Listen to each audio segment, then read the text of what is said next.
So can you, I should probably need a key to grab those books out of the car, the books in the handle.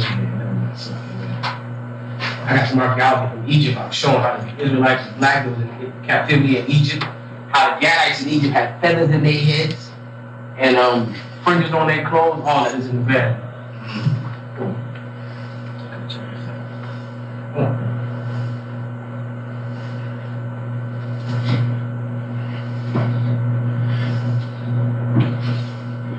Read this one. This is a news article from U.S. News and World Report. Read it, please. It's on the on. Yeah, turn it on. Yeah, turn it on. To all teenagers? Right, read it. All teenagers may soon need screening for the AIDS virus. This is very important, especially for out of your now, not your war. And let me tell you, like y'all might not understand why y'all parents push y'all on the truth. But I understand. And once you go out to a camp and be on the streets and meet kids and meet other people outside the crew you hang in, you start to truly see how much safety it is in the Truth Doc and how it is none out in the world. They're about to make mandatory testing from 13 years old for AIDS. Mandatory. And they're going to tell you why in this article. Go ahead. The Centers for Disease Control and Prevention have proposed that all teenagers beginning at the age 13 be screened for HIV. You know the Center for Disease Control is? That's the military. It's a military section of the government that handles epidemic outbreaks. You ever see the movie Outbreak? You see it before? Nobody saw that movie? That's a movie dealt with this particular branch of the government. And they handle when the outbreak get to an epidemic level, that's when this part of the government takes over. And they say now they want to test every child from 13 years old up for AIDS, HIV. Go ahead.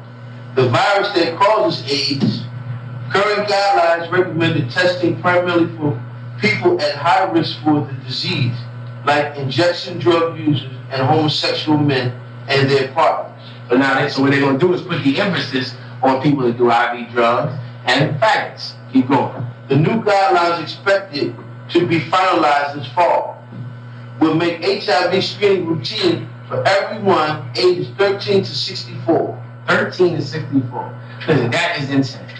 Wow. Like the fact that they don't test kids for AIDS show you where we at. And listen, and AIDS ain't no epidemic in no white neighborhoods. They ain't no epidemic in white schools. Like that's blacks and Hispanics catching AIDS at 13. I know a sister that worked for the Department of Health in Philadelphia, and she say most of all her cases are 16 to 18-year-old kids. Right? She got to walk into somebody's house and tell them, and can't tell the parents. Like the parent, she knocked on the door, not for the kid. And the parent did, she said, I'm from the Department of Disease Control. And the parent be like, what you want with my daughter? And she be like, I can't tell you. Because she can't tell the parent, because that's the law now. You can't tell the parent if the child get an abortion or if the child got AIDS. She gotta wait until she see the girl or the boy and tell him he got AIDS. Like, let me tell you something, it is nothing but death out there. Nothing but it. And the majority of people that you know, they're going to catch AIDS. You're going to find some people. I know when I was young, never knew nobody with AIDS. Now I know tons of people with AIDS. Tons of people with AIDS. But as you're young, you think like these things are far from you. But they right at the door. Like they there. They right, but you don't see them like every trap. Like if you could see a trap, nobody would fall in it. These traps are not seen, but they there. Anymore? Why the change? About 25% of the estimated 1 million Americans currently infected with HIV don't know it. So read that again. Say about 25% of the estimated 1 million Americans currently infected with HIV don't know it. Now, who can guess why they don't know it? Take a guess. Anybody know? Why wouldn't you know if you had AIDS? Right. Because you don't go to the doctor. Because you don't go to the doctor. Why wouldn't you go to the doctor? Because you ain't sick. No. Are you sure? Because you don't keep it. No. No benefit. Because you ain't got no health coverage to go to the doctor. Y'all know that? Most black people ain't covered to go to the doctor. Yeah, no, somebody, he's covered. Most black people don't have health coverage to go to the doctor. The majority of black people can't afford health coverage. Now, all them other things come in after that. Sure. A lot of times because they don't have no coverage, they just don't give a damn how they are. They say, well, whatever I got, I'm just going to be dead. You see that even like Gerald Levert, you see him die this week. Like tons of black people got all kinds of gluttony and diseases that they've got. and don't really give a damn about it. But the point is to show you that this epidemic is happening to us. We the people that don't go to the doctor. White people go to the doctor. White people see a little mark on their nose or something, like a little blemish, they're going to be at the doctor trying to see what that damn blemish is. That's good. But we are people that never go to the doctor. Never people with no checkups. Listen, we got diseases for years and never go check them out at all. That's us. You want to show? We that 25%. We that 25%. And listen, and if they don't know, my God, if they don't even know they got AIDS, listen, can you imagine how much they spreading it around? They spreading it around, brother, like a deck of cards. 13 years old. I know when you young, you 13, you think ain't nobody in my class got AIDS. Somebody in your class got AIDS. Somebody sitting there in the class, hanging out with you, got HIV and do not know. Keep going. Kevin Fenton, director of the CDC's National Center for HIV, STD, and TB prevention, knowing one's HIV status allows early access to effective treatment that results in a longer and healthier life. They try to say that's why they checking them at 13, because if they can get them, then now they can begin to treat the disease at an early age, which might help them to live. So that's the whole reason why they check them at 13. That's another. Once again, like that's so much proof out that outside these doors is nothing but death, and I see it all the time. Too much I see it. We go to Job 20 chapter. Anybody have any questions? We sure talk about? You asked me about something. Recently. I asked me to go over. You had talked to me on the phone about it. Oh, it was about this was the history of the Yeah, I put it on side. history of the religions. But I can just copy that to you later on. Okay, well, I don't mind.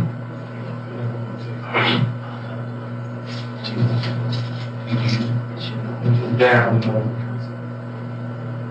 the history of religion. What, you didn't get all the Protestant ones, right? Yeah, like from the beginning, I missed mainly the beginning part. Okay.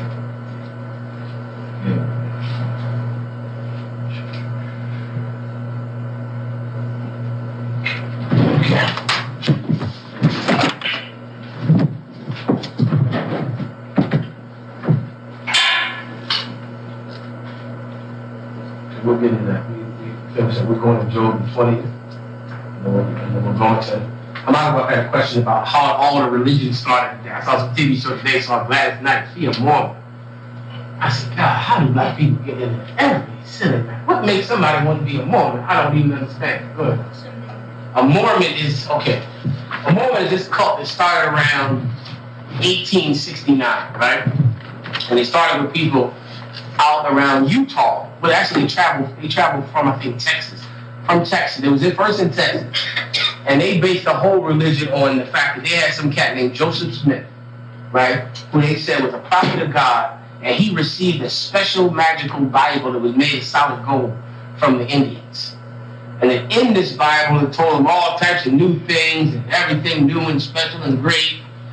And then he said, now I'm going to be the prophet. Everybody going to follow me out of this special Bible, which now they call it the Book of Mormon. And so now they believe heavily in having more than one wife and taking girls very young. You know that one now, right? Like when they're like 12 years old, 11 years old, they marry them. They got persecuted, ran out of Texas, ran to Utah, and then built up a great society in Utah. And those are people that run the state of Utah today. Okay. Also, they run Bank of America as a Mormon bank. A few other groups. This group with a red umbrella. It's like the red. The emblem is a red umbrella. You've seen it before. They own tons of businesses. They own the biggest banks in the world. The Book of Mormons. Some people call today the Church of Latter-day Saints. It's the same exact organization. Right? That's what the Mormons are. Let me see. Also, the Book of Mormon says that black people are cursed and are filthy and made to be ugly so that white women will not want to mix with them. That's in the Book of Mormon. Y'all read that before, right? Yeah. Oh man, we read that in camp many times. We ain't got the Book of Mormon up here, do we, Maya? Oh, see right here. I gotta go with the critter. I'll show it to y'all. Let's go to Job, the 20th chapter.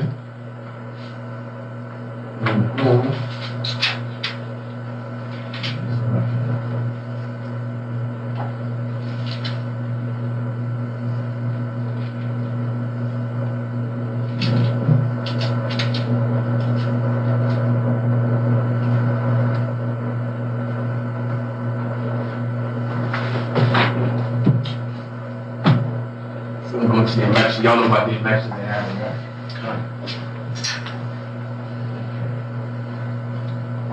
Go ahead. It's like I was watching Fahrenheit 9/11 this morning. And I was watching how all these black people, mainly black women, went up to the Senate and posed their argument about the election being frauded. And they're supposed to get each bill that they're trying to get signed by a senator. No senator stepped up to overturn the electional count. And they were all angry. Made black people look real stupid to go out and vote. There's one black lady like, I don't care about them signing of the vote. This is wrong. And they all was like this. And the narrator was like, they literally just, the black people, like, get the hell out of here. Shut up and beat it. You know what I mean? What is this at? In Fahrenheit 9/11, the CBT. Oh, okay. You know why it was? Because they came from Washington, D.C. Washington, D.C. does not have the right to vote on the senators or the congressmen. There's some law that was passed a whole long time ago because D.C. sits in the capital and it sits in the middle of Virginia and Maryland. So they said since it's the capital, the people in this city, so they don't get too much power, they don't allow them to vote on the Congress. They can't vote on senators or congressmen, and they have no vote in the House of Representatives or in the Senate. So then the black people now is mad as hell about it because just so happen to be that's where all the niggas live at in Washington, D.C. But they don't. But once again, if you want to love America, the niggas in D.C. don't have a right to vote. You know what I mean? So like once again, like we keep turning to the white man expecting that if we plead with him enough, that this man will have mercy on us and forgive us and treat us like a human being when he never will. Furthermore, he just has less respect for you when you come and beg for him. Like I look at Jesse Jackson now on TV. They look at Jesse Jackson like he's a nuisance. Like he's somebody that's always begging for something, always marching about something. Because since he begs so much, they don't respect him at all. They just look at him like a gnat and just bug him to death until they give him what he wants. And that ain't how we gonna come up in this land. That ain't how we gonna come up. We ain't gonna come up until this land is destroyed. Once this land is destroyed, we'll all come up together.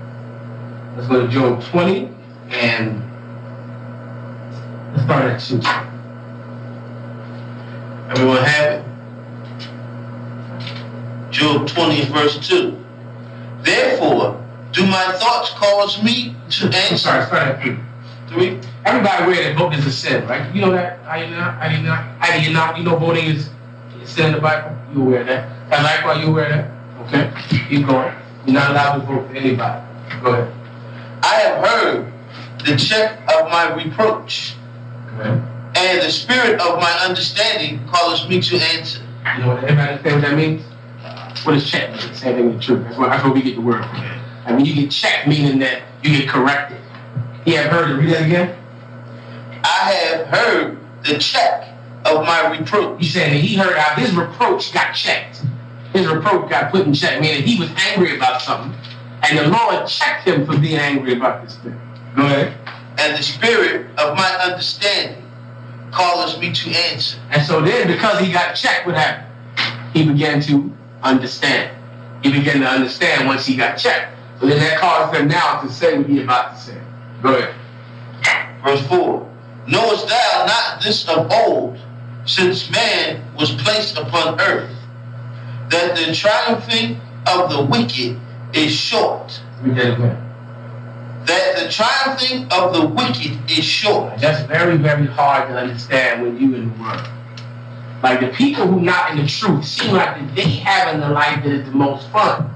Seem like they the happiest, they get to enjoy everything, have everything, get everything, and it'd be very hard to understand that that life that they live is short, especially when you're younger. When you're younger, it's real hard to see. But it's so tiny the amount of time that people in the world will be allowed to be happy. Like that time is like an instant, and then it goes away. The triumphing of the wicked is short, and not just that, on another level, it's so hard to see that the white man could be evil and destined to die when he runs the entire world. The fact that this man is controlling everything, over top of everything, ruling everything, you would never think it would come a time when America would die. There would come a time when there wouldn't be no more Congress, no more White House, no more Senate. That time seems like it ain't never gonna happen. But we have understand from old time that the triumphing of the wicked is short. It's short. Keep going. and the joy of the hypocrite but for a moment. Yeah, that's going back to the people in the world. The joy of the hypocrite is for a moment. And who are the hypocrites today? Go ahead. Everybody that ain't in the truth. Everybody not in the truth. Why? Because everybody not in the truth claim to know God and yet sin against it. Like that's them. Like that's Christianity in a nutshell, especially the Christians. Like at this point, you're gonna make that point with this: that the Christians are hypocrites. They're hypocrites. Why? For talking about God, and yet hate Him, and yet do nothing He say. Their happiness, their joy is short. It's but a moment. Go ahead. Though this excellency mount up to the heavens, Go ahead. and his head reach unto the clouds. Now he's a precept. Put this in your precept book now for the so-called white man. Though his excellency does what? Mount up to the heavens. That's heaven. What does that mean? Though his excellency mount up to the heavens. What is that talking about? I'm being proud. That's true. But give me there's a physical representation of his pride on earth right now today. His rulership. What represents his rulership? What do you look at every day to see, man, the white man is ruling? Good. That's true, but not what is the physical representation of his excellency mountain? What did it say again? Read it one more time, Mark. He says that the triumphing of the wicked, though his excellency mount up to the heavens, and his head reach unto the clouds. I need the precept now. Do you know it? Job 9:24. Obadiah. All right, there. Give me Obadiah. I got you. Give me Obadiah. I got you. You know it now. Go to Obadiah. What verse? 11. Yeah, read 11. Read 11th verse. This is a scripture, excellent precept talking about the so-called white man. Excellent precept. First telling you what? That the people that's in rulership right now that's wicked, they ain't gonna last. And the hypocrites that claim to love God and claim to know God, their happiness is but for a second. Though his excellency, what verse is that again? Though his excellency mount up to the heavens, and his head reach unto the clouds. His head reach unto the clouds. What's he talking about? His skyscrapers. Them buildings he built, those buildings the white man builds up are the representation physically of how he feel inside. Think about it like that. Think about it like that. If I got all the money, all the power, now what do I want? I want the tallest building in the world. Listen, that little piece on top of the World Trade Center, y'all ever seen before, like a little antenna. If y'all seen it before on TV. You saw it before, sis? There's an antenna on it. You remember that antenna? That antenna was to make the building the biggest building in the world. That antenna served no purpose, but just to add height to that building, to make it taller than the building that they got over there in Chicago. That was the point of it. And that's him. Like this building is to represent his pride. And he needs to do what to it? Mount it. That's what mounting is. Mounting is like this. Getting on top, to where they stack them buildings so high to where they damn health hazards and fire hazards. That's what those buildings are. That's how he represents his pride in building those buildings. They do another one down here in Center City in Philly. Like that's what they do. Like they just stack them up so when you see it, you look up at that thing and go, man, America is great. America is powerful. America is amazing. That's what they do. Give me the precept for it in Obadiah. Obadiah 4. 1, 3. Read the third verse. Thy pride of thine heart hath deceived thee. Go ahead. Thou that dwellest in the cleft of the rock, Go ahead. whose habitation is high. His habitation is what? High. Is what? High. Meaning what? This man lives high. He lived high back when he lived in the mountains of Edom. Then he lived high when he moved into the Caucasus Mountains. That's why they call him Caucasian. And now he lives high in the skyscrapers that he built wherever he goes. To bring his spirit back to what it was like to be a damn caveman, living all the way up in the mountains. You understand? That's what he feel like inside himself. Like sitting in the clouds. He want to sit up in the heavens. Though his habitation is high anymore, it seems anymore. Read it first. Read that first. Okay. Anymore? Come. And that saith in his heart, who shall bring me down to the ground? And when he up there, say, man, ain't nobody gonna take this building down. That's perfect for 9/11. He couldn't believe somebody bombed them damn buildings. Who shall bring me down to the ground? Keep what you point. That's heavy too, because if you ever been in a skyscraper, like I used to be on the roof when I used to work at one, and when you look over, it's breathtaking. Damn right. You know what I mean? It's actually like, Damn for right. him to get up there and do that, something wrong with that. He loved that. He get up there and love to fly. I don't know how nobody loves that. I fly like I got to. I just hold the Oh my God, Rick. I used to hold the wall like this. Right, like that's insanity. But he feel great because being up there that high make him feel in control of the earth. In control of the earth. And that doesn't fool him. And his pride doesn't fool him. Now go back to Job 20. Read the 6th verse. Thou, sloppy, though his excellency mount up to the heavens, Though he can mount them buildings floor upon floor and be 90 stories tall. Go ahead. and his head reach unto the clouds. And his head reach unto the clouds. Like he built a building that's damn near in the clouds. Go ahead. And excuse me, damn near a plane flies above the clouds. Them planes that the Wright brothers built, they fly above the clouds. Even though he can do all these things. Go ahead. Yet he shall perish forever. Yeah, he shall what? Perish forever. Yeah, he's going to die forever. Why does it say die forever when all death is forever? Because this death is not talking about actually being dead. It's talking about his rulership. But this man, he's going to die and be wiped off this earth and never, ever rule again. He shall die. Like Israel, we going to die and be what? Reborn. We coming back. We've been dead for all these years. And soon we coming back. Those you brothers and sisters that come in the truth, y'all coming back. But this man is going to die and never, ever come back again. That's his future. He's never going to rule again. He don't need no more wars and climb back up the ladder. He's going to go from the cave to the ground to the gulf. And that's that. Keep going. Like his own dumb. Like what? Like his own dumb. People complain about how rough we talk on the street. Now we might curse a little bit on the street. Like a curse word to slip out by mistake every now and again. Like the Lord speak rough, man. Like he said, listen, he gonna die and never come back. Like his own dumb. Like the white man look at his dumb. That's how he's going to be. Like his own dumb. That's in the Bible. You know what dumb is. Keep going. They which have seen him shall say, where is he? He shall fly away, he shall fly away as a dream. What's the precept for this? They shall see him, shall say, where is he? Go ahead. Isaiah, go to the perfect precept. If you're going to teach. Perfect precept for Isaiah.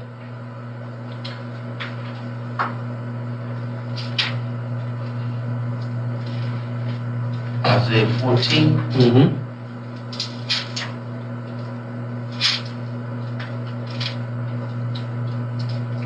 Isaiah 14 and 16. You get a Bible. Let me give you a Bible, y'all. Come grab it.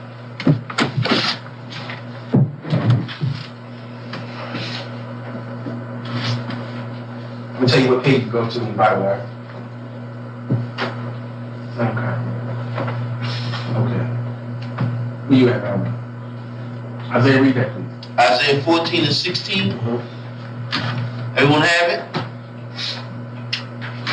They that see thee shall narrowly look upon thee and consider thee, saying. This is talking about the so-called white man when he fall out of his rulership. They that see him shall narrowly look upon him.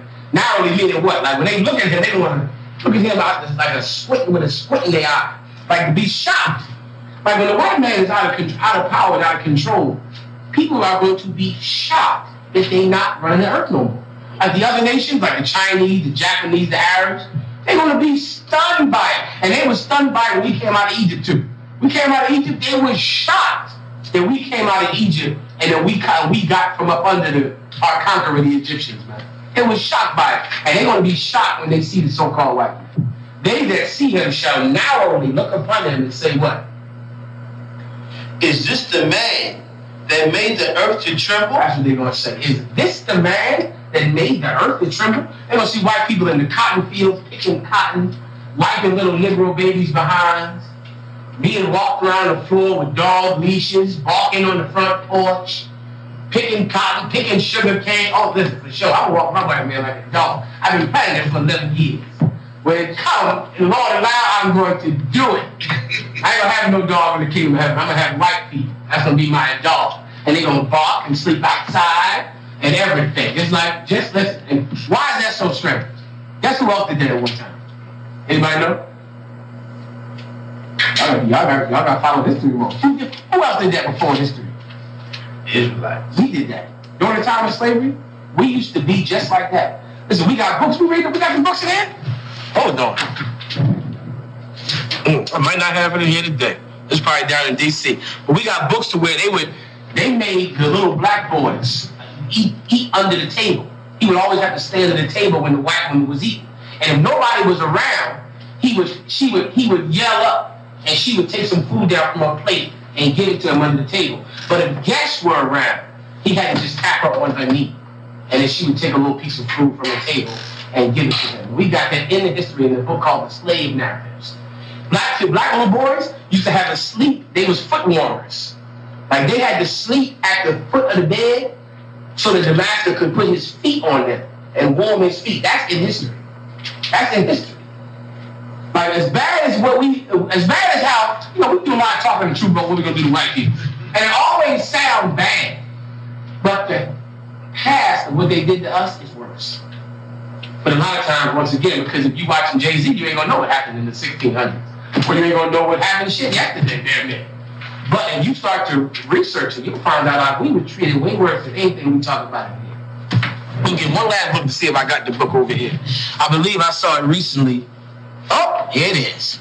Right here. Lord, I'm jumping. Go ahead. And they used to call us Alabama porch monkeys because they used to tie us on the porch and treat us like monkeys. Yeah. Throw bananas at us. Y'all heard of Laugh Barrel before? Anybody heard of Laugh Barrel? I didn't know. You heard that? I know you told me. I didn't know what you know. You heard of Laugh Barrel? You never heard of Laugh Barrel? Man, a Laugh Barrel. Can I tell them? Yeah, go ahead, man. It's like a long time ago, you couldn't show your teeth to a white man. And whenever you want to laugh or something, you have to put your head in the barrel because all over the town is barrels. You can stick your face in. You also were not allowed to look him in the eye, say avert your eye. You couldn't do like this. You had to do like this. Whenever you was around a white person, put your eyes in. Go ahead, I got the stories right here too. But it's heavy too because when we be speaking and we be exalting the word of the Lord, they do that. They look down at the ground. They look down and like the ground is like gonna open up and take them through it. I love it. It's about, like at camp, you truly turn the tables on white people. Like if it ain't good for nothing, it's good for therapy. It's good to yell at the white man in the face. You ain't feel about it. Like most black people are gonna grow up and never have yelled at a white man. Like never did this shit one time. Never yelled at a cop. We talking about yelling at a cop like it's nothing. You know what I mean? Why? Because of the truth. Because of being in the truth, you get to do things that, you'd be too scared to do it if not for the truth. And to do them in the right spirit. And the Lord be with you because you ain't doing them for yourself. Let me show you a story from slavery. We in the book of Job 278. You got it? Job 278. No, I'm sorry. I'm giving y'all a page in this book. So you can find the book of Job. Let's read some of these stories real fast. Oh, these break your heart right here. I can't take that. I got some other stories too from that book about lynching in my book bag. Oh, it's too much to even damn read. Okay, let's read some of these Maccabees. Let's read page 34. Write it down, Maccabees. Page 34, page 35. Let's read.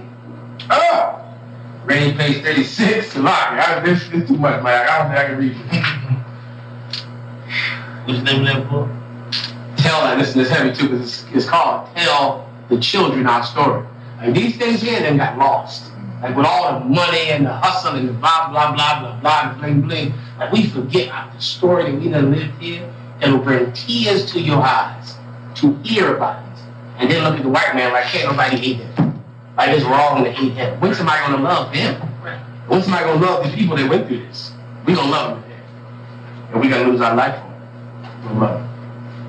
Let's also read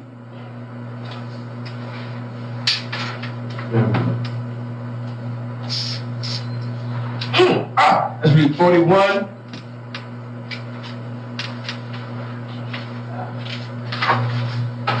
Oh, this is hell. Slow motion.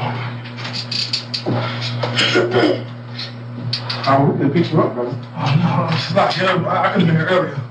Oh, Okay. I hope you had the massive, get the rain on. oh no, I didn't want that one. How you one when the brother got his head bust open to see his son? Oh, it was insane. Let me know for a couple more of these.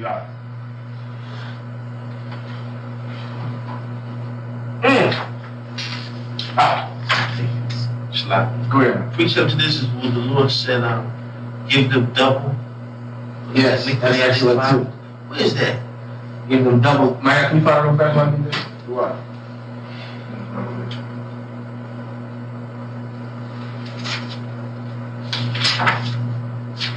Revelation 18, I think. Oh, this is hell. Come on, ouch.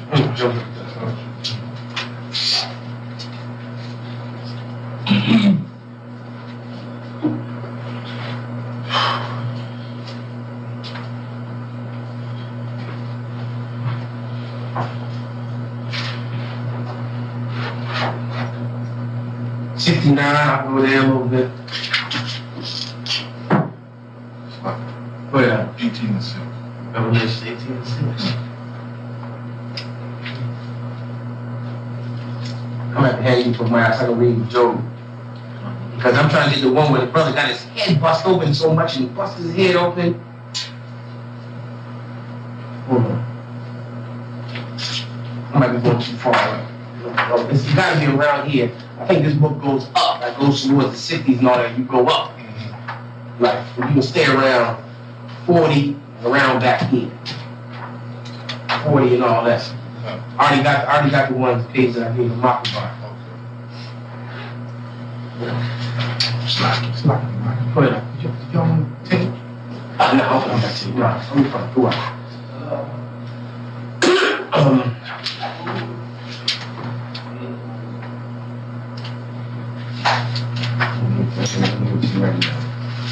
Oh. Take that. All right, man. There's one about his brother. He would break out to go see his son.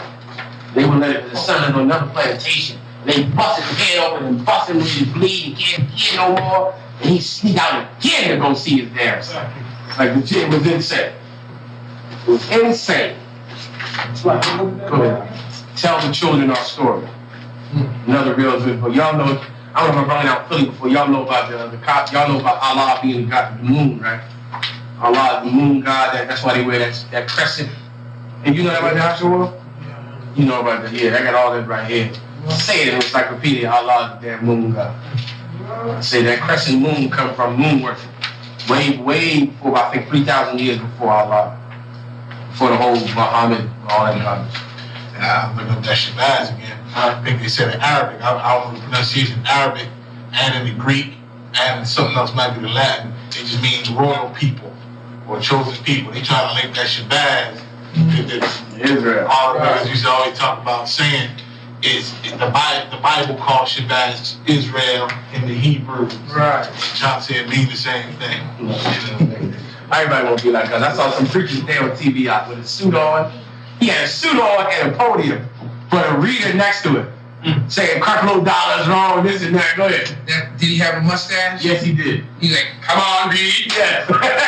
And so, amen. Yeah, I know you're talking. Oh, no, not him. He's another one. He's another that guy. This is somebody I never saw. Oh, somebody else. Yeah, that don't wear a bow tie. Yeah. This is a new one. What? This cat.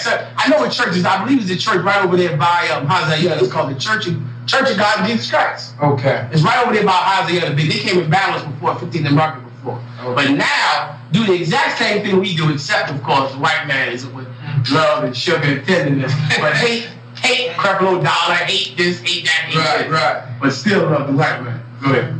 They also teach that Jesus is God. That's correct. 18:19. All right, so let's read Job 20. Who's going to Job 20? Verse 8.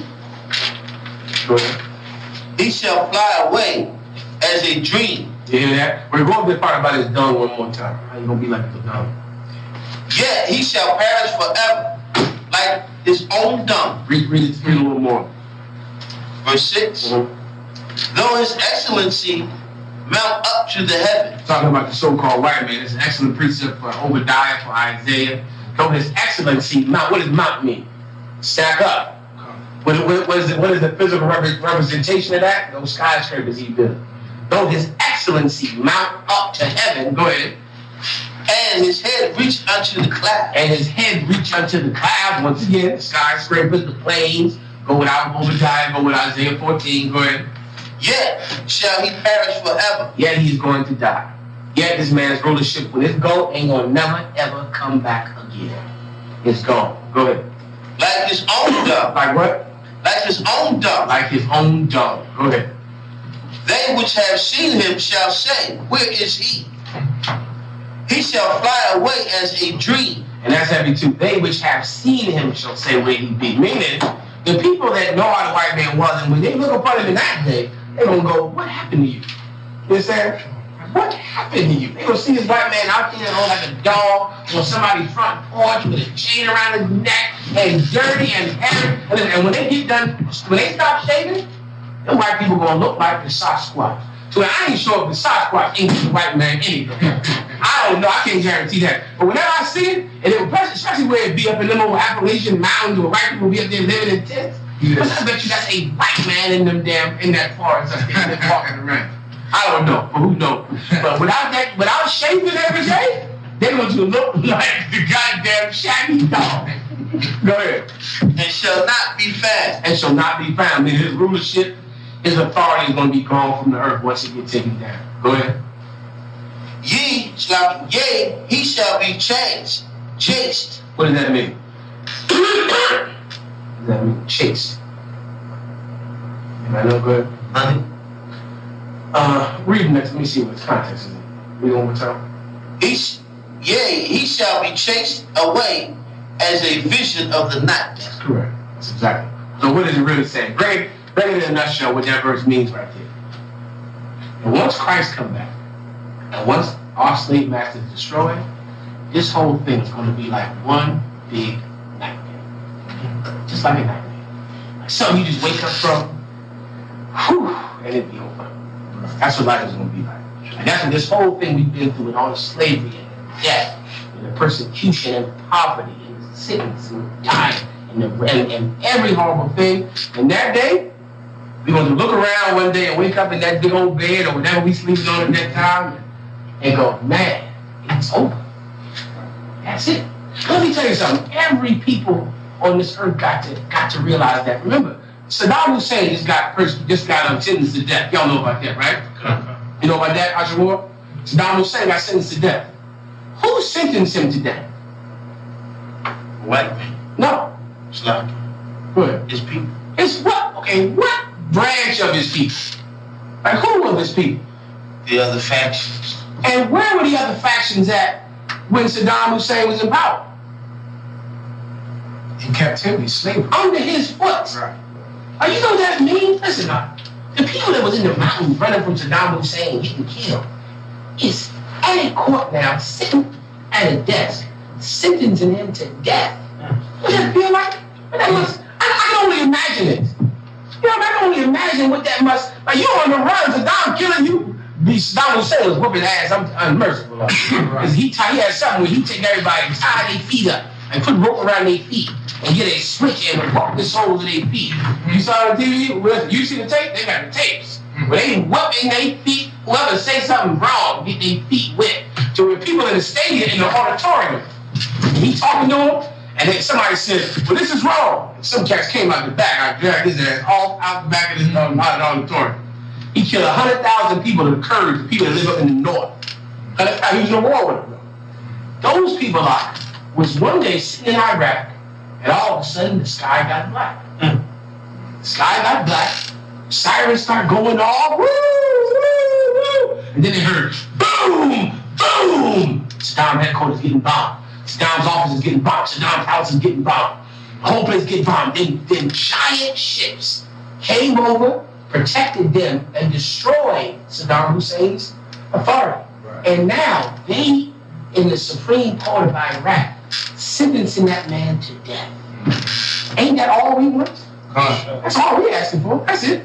That's We ain't asking for no more, for real. Just let me have a moment taking that. And let me be here in America, and when they discover you black, ships come overhead, destroy them, and I want you to sit on a jury or something that sentence white people to death. For what they did, for their wrong that they did. Why is that so bad? Everybody got it. Listen, Jewish people, the Jewish man, was in Germany, brother, in the ovens. Hear me? Putting them in like oven, they turn the gas on, and cooking them white people in the ovens for 4 years. Until one day, B-2 bombers came up over Germany, bombed Hitler's bunker, bombed this place, bombed that place, came down and protected the Jewish people and captured all the Nazis. And then they sat in Switzerland on a court and hung those men and put them in the ovens. Why can't we get? I can't taste none of that. I can't get none of that. I can't even see what that might be like. No, we're gonna get it. We're gonna get it just like everybody else got it. It's just fair. That's right. Well, listen, name anybody. Everybody got that. That's right. Every race on earth got that day. And ain't but one people that don't even ask for that day. And that's us. And that's us. But we're gonna get that day. Keep going. Slocky. Go ahead. And I said himself talking to Steve, my brother, the other day, and he was in Iraq. And he said the factions, the ones that was down with Hussein, they paint like all types of pictures on the wall to beat America, all kinds of slogans, and then the American troops do the same thing about them. But then you had the people that's in between, the Iraqis in between, and half of them was Christians. And them same people now down with America is the people that was under Saddam Hussein's boot. It just makes sense. That's all. They doing better now than they were before. And the point is that we deserve the same thing at least. That's right. Let alone that we the Lord's chosen people. God damn. Like they don't even make us equal here. And we supposed to be better.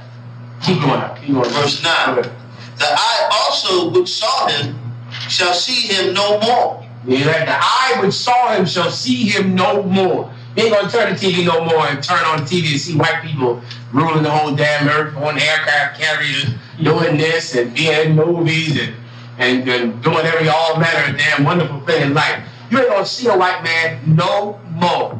Listen, and what is that like? That's like how they don't never see you. Right. Like now, for them to see a nigga, they got to go to the hood. Oh, they don't see no black people. Right. I was talking about, told you how he went over to, I forget, some Switzerland or something. He walked in the bar and they said, nigga, dance with me. That happened, I was talking about last year. Because when they saw him, they had never seen no black people before. Right. Why? Because, why don't they see black people? Because of where you gotta go to see them. Where you gotta go to see you. A block they don't want to go to. I mean, like that's why they don't see you. But where they got to go see you at, ain't nobody going down there to see you. And it's gonna be the same way with them. To go see a white man, you got to go somewhere that's, I can't even damn near imagine what the thing's gonna be like when you gotta go see a white man. That's the way it's gonna be when we rule. Go ahead. It's justice. Go ahead. He said, the eye also which saw him shall see him no more. Neither shall his place any more behold him. Neither shall his place anymore behold him. What's his place right now? Rulership. That's where he's sitting right now, the White House. You see him now on TV, the White House, the Senate, the Congress. Well, that place ain't gonna hold him no more. He ain't gonna be in that place no more. He ain't gonna be in that throne no more, in that seat no more. Go ahead. His children shall seek to please the poor. Here we go. This is important. This is important. This is what you see going on right now. This is also the proof. This whole thing is talking about the so-called white man or Esau in the Bible. His children shall seek to please the poor. This is manifold. Manifold. Let me give you both ways. Anybody know both ways? Or one way at least? His children shall seek to please. Read the next verse. And his hands shall restore their goods. This is manifold. Come on. Give me the first one. Come on, man. We going into it. I know I found what you wanted. when you found something, we don't go into all that. We don't go into all that. His children shall seek to please the poor. Towel. One of them mean like they're gonna serve us. That's the first way. The first way is literally when Christ come back, the poor people, the people that eat out of trash cans right now, those are going to be the people sitting on thrones in the kingdom. The people that's drug addicts, that's down and out now, those are going to be the new rulers of the world. And these white people are going to now come and please them and restore them their goods. That's the precept for in Isaiah 16 and Revelations, where the gates of the kingdom shall be opened day and night, so the heathens can bring their glory and their wealth unto them. That's one way. Now give me the other way that's happening right now. Like the so-called do-gooder white people come to black people. Let me help you, or everything they can to help black people. Politicians. This is a perfect scripture for the politicians, for the old voting breakdown. Then that's them. Those same people that are the hypocrites that's going to be like, come just ruling the world. And hate God is also going to do what? Try to please the poor. They're going to do it all, which makes it so hard to see who they are. Remember, think of everything the Lord just said about them. They're going to be like dung. They're going to be removed. They're going to be trying to please the poor. They're going to still be like, well, let me help you. We're going to Bill Clinton every day about it. They're going to help black people. Right. Vote for me, I'm going to help you. Vote for me, I'm going to help you. I'm going to give you this job. I'm going to put you in college. I'm going to do this. I'm going to give you that. I'm going to give you reparations. I'm going to give you